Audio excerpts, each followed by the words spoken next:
Bonjour à tous, c'est Vince. Je vous propose une série de 8 épisodes sur le logiciel Satellite 3D Studio, un logiciel que j'affectionne particulièrement, qui est passé à sa version 2 au deuxième semestre de 2018, une version pleinement aboutie, et je vous propose 8 épisodes au cours desquels nous allons explorer toutes les fonctionnalités du logiciel, mais aussi toute une série de setups que nous allons décortiquer tout au long de ces épisodes. Cette formation est totalement gratuite. Cependant, si vous souhaitez investir dans le logiciel et soutenir la chaîne, cliquez simplement sur le lien d'affiliation ci-dessous. Il n'y a malheureusement pas de promotion sur le prix d'achat, mais chaque abonnement rapportera quelques euros à la chaîne. Donc un immense merci à vous si vous y pensez. Le plan de formation se découpera de la sorte. Dans le premier volet, nous allons survoler l'interface. Nous allons surtout approfondir les bases, comment se déplacer dans la vue 3D, comment déplacer les objets, comment utiliser l'appareil photo et comment stocker plusieurs setups dans un fichier. Dans le deuxième module, je vous proposerai de personnaliser totalement votre studio, de la taille du studio à la couleur des murs, en passant par les flashs que vous possédez. Ensuite, dans l'épisode 3, nous allons découvrir l'éclairage. Je commencerai par l'éclairage le plus facile, le high key, et nous aborderons les diffuseurs les plus doux, essentiellement. Dans l'épisode 4, nous aborderons l'éclairage low-key, qui est un petit peu plus compliqué à maîtriser, surtout dans un petit studio, et nous parlerons des diffuseurs plus durs.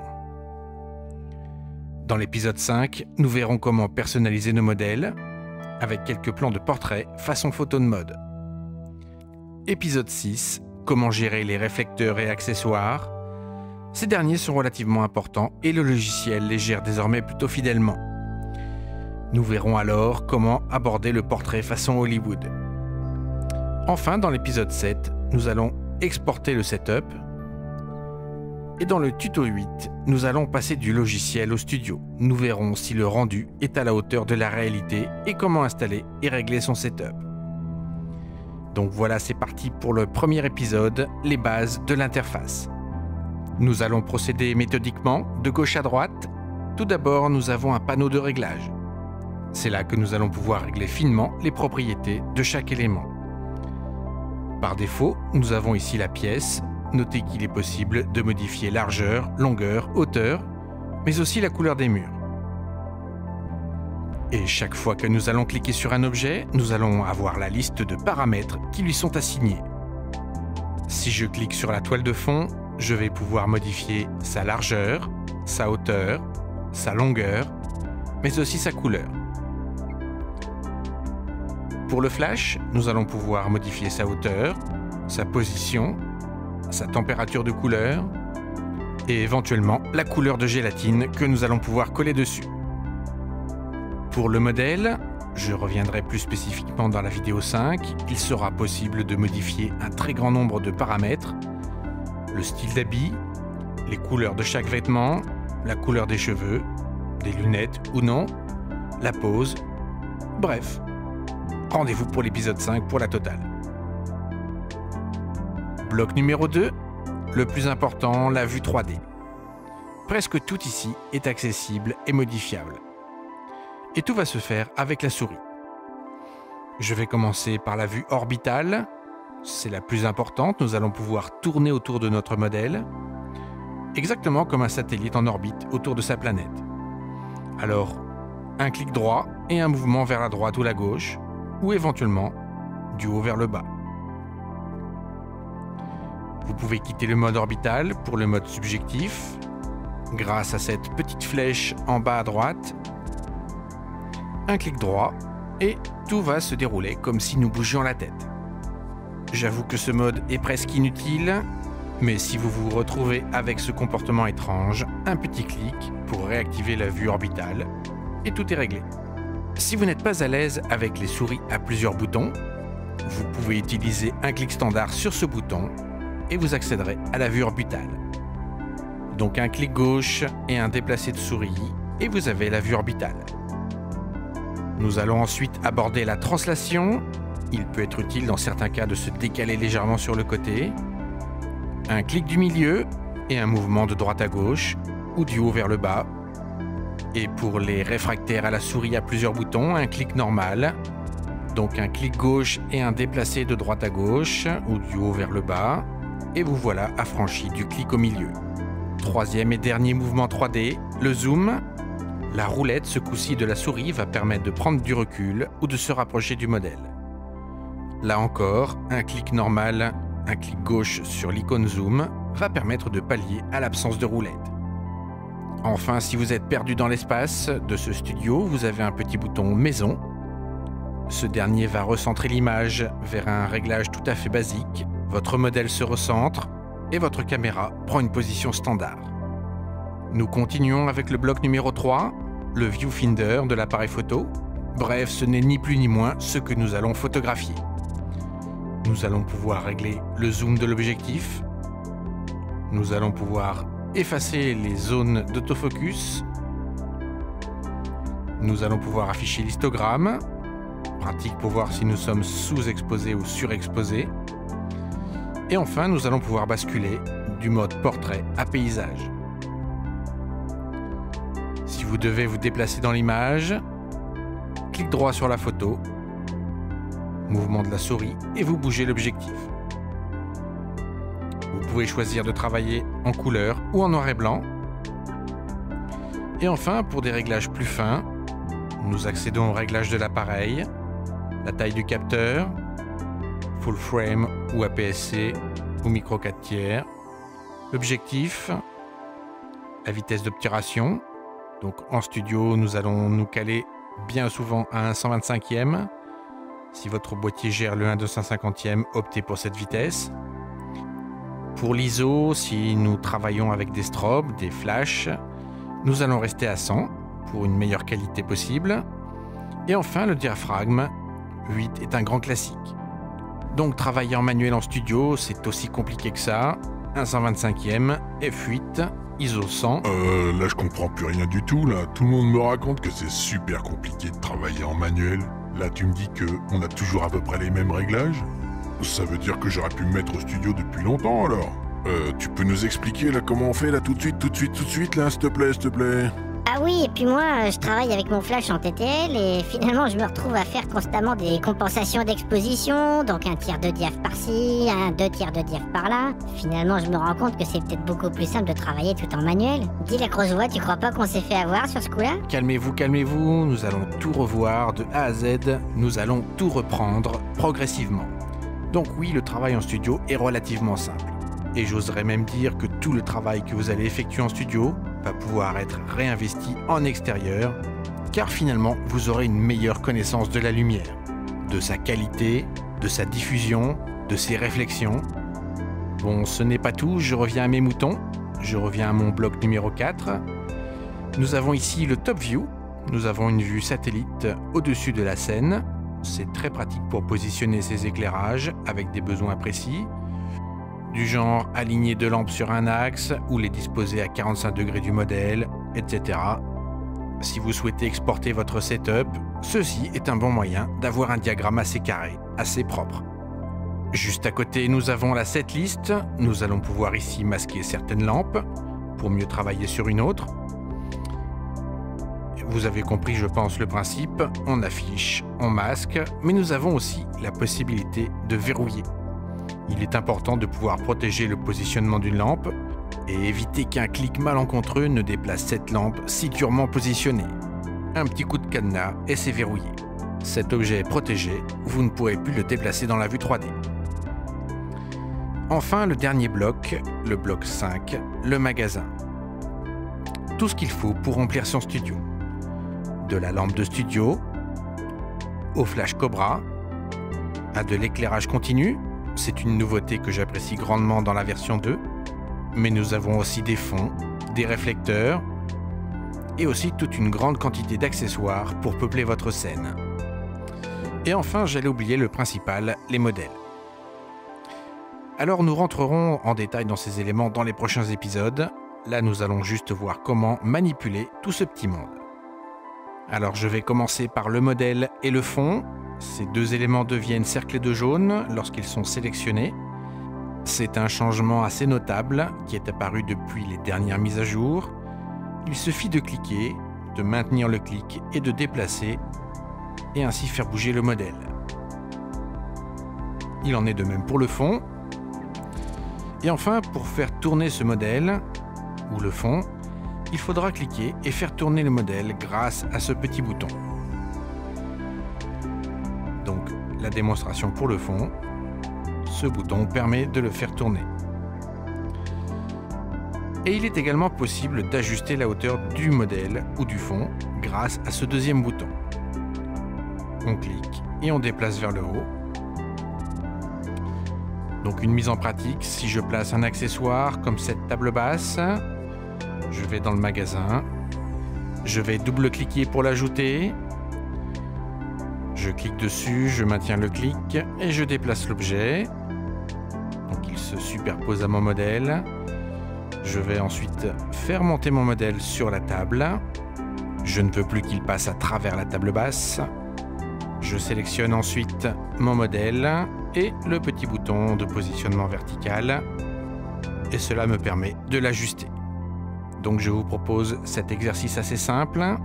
Vous allez placer une chaise sur votre studio et vous allez faire tenir votre modèle debout dessus. Donc j'efface ma table basse, je fais redescendre mon modèle, je retourne dans le magasin, je double-clique sur une chaise, je la place sur mon modèle et il me reste uniquement à positionner verticalement mon modèle. N'oubliez pas de jouer avec la vue orbitale, le zoom pour vous rapprocher ou vous éloigner, la translation. Bref, c'est un premier exercice qui vous permettra de maîtriser l'espace 3D. Passons maintenant aux lampes et à l'appareil photo. Ces deux éléments ont encore l'ancien système de déplacement. Je pense que ce système sera abandonné progressivement lors des prochaines mises à jour. Le système est pourtant relativement intuitif. Nous avons une croix au sol. Il suffit de le mettre en surbrillance et de le cliquer. On clique et on déplace. Nous pouvons également ajuster la hauteur. Il suffit de sélectionner la flèche verticale. Et enfin, nous avons une croix orbitale pour ajuster le positionnement, le pointage de l'objet. Que ce soit pour un appareil photo ou pour une lampe. Pour les lampes, nous avons donc les mêmes marqueurs de déplacement, la croix au sol, la flèche pour la hauteur et le pointage. Notez que les lampes ont un pointeur laser.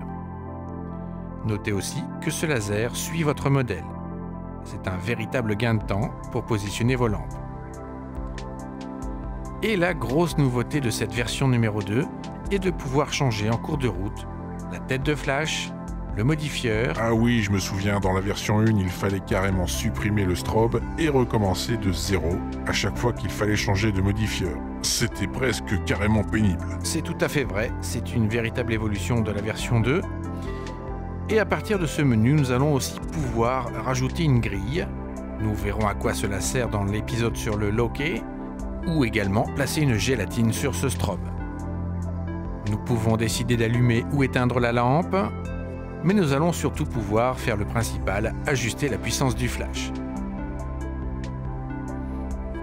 Donc voilà, nous avons fait globalement le tour. Nous voilà prêts pour démarrer un setup très simple. Donc je vais tout fermer et repartir de zéro avec un nouveau projet. Nous avons le set par défaut qui se lance. Je vais tout d'abord éteindre la lampe arrière et ne travailler que sur la keylight, la lumière principale.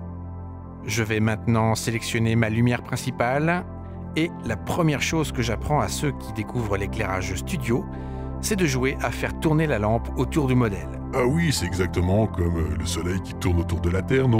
Attends, il y a du monde qui écoute là. Je te fais un cours d'astronomie direct dès qu'on termine la vidéo. Pourquoi la Terre elle est pas plate? Ah, je t'ai eu, hein. C'est même pas drôle. Donc, nous allons faire tourner notre lampe autour du modèle. C'est comme si nous faisions tourner notre lampe autour du modèle. Et comme la lampe a une fonction de tracking, la lumière pointe toujours vers le modèle. C'est très pédagogique de le faire virtuellement, car en faisant tourner la lampe autour de votre modèle, nous allons reproduire, grosso modo, les différentes conditions d'éclairage naturel avec le soleil. Nous avons le contre-jour, Nous avons le split, lorsque le soleil est de côté, le pleine face, le split à nouveau, et nous avons un intermédiaire, le kick, à l'arrière.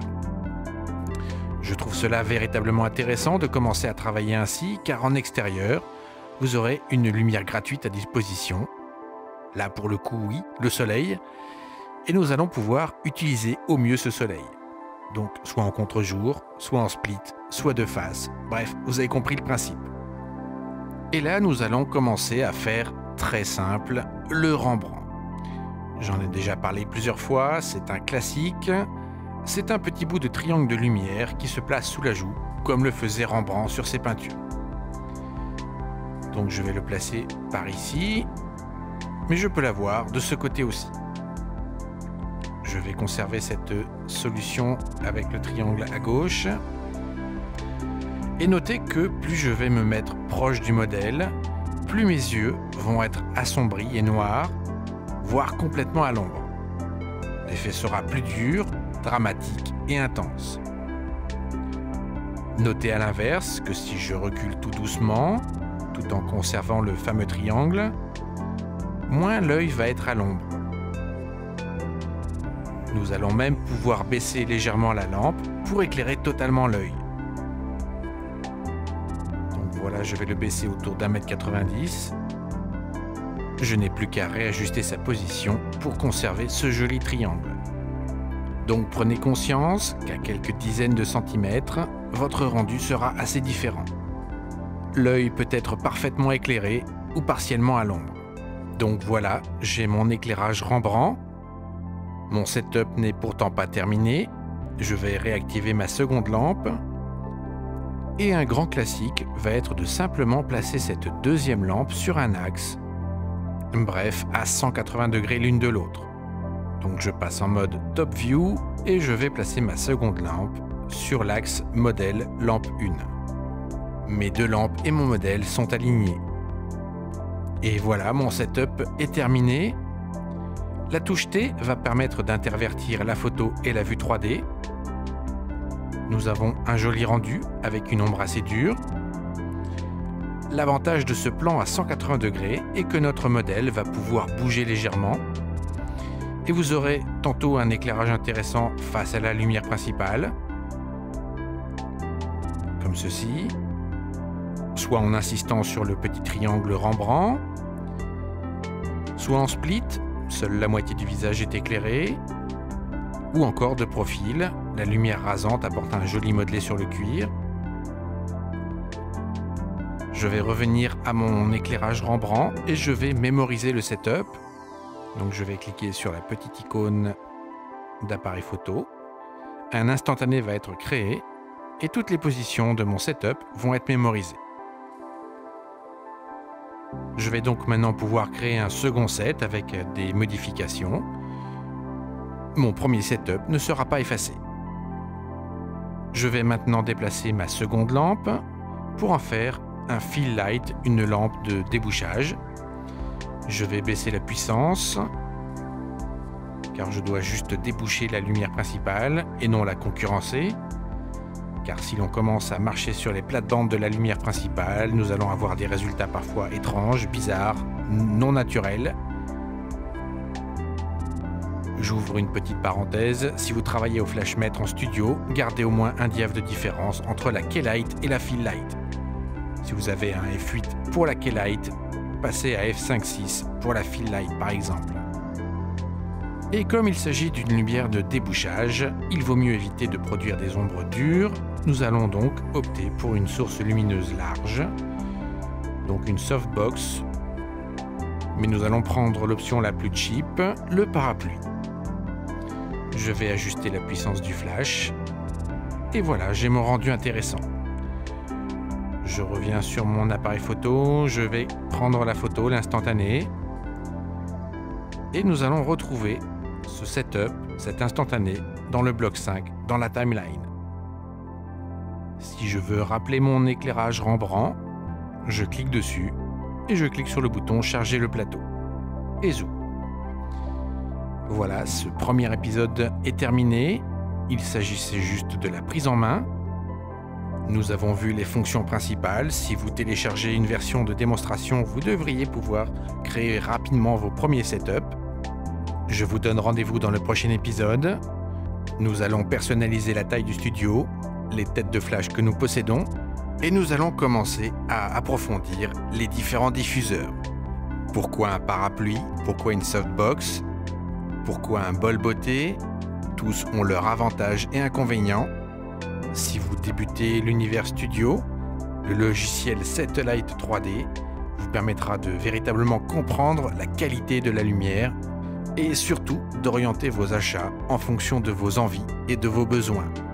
C'était Vince, à bientôt pour l'épisode 2. Au fait, pour le cours d'astronomie, y a pas besoin, c'était une blague tout à l'heure, j'espère que t'as compris, hein. Continue comme ça, je te mets en orbite. Ah oui, mais alors, ça va être en orbite autour de la Terre ou du Soleil?